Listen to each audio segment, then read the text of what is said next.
আমরা, সেখানে এই চিৎকার এই মাঝে একটা ছবি নিয়ে মিস করবো, সত্যি আমরা মিস করবো এই পুরো জার্নিটা, খাদানের জার্নিটা।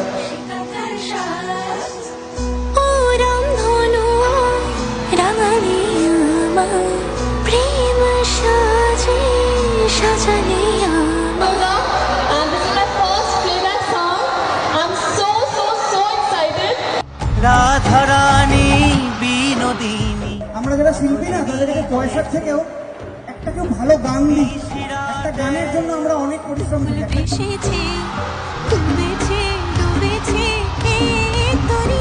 কিশোরী কিশোরী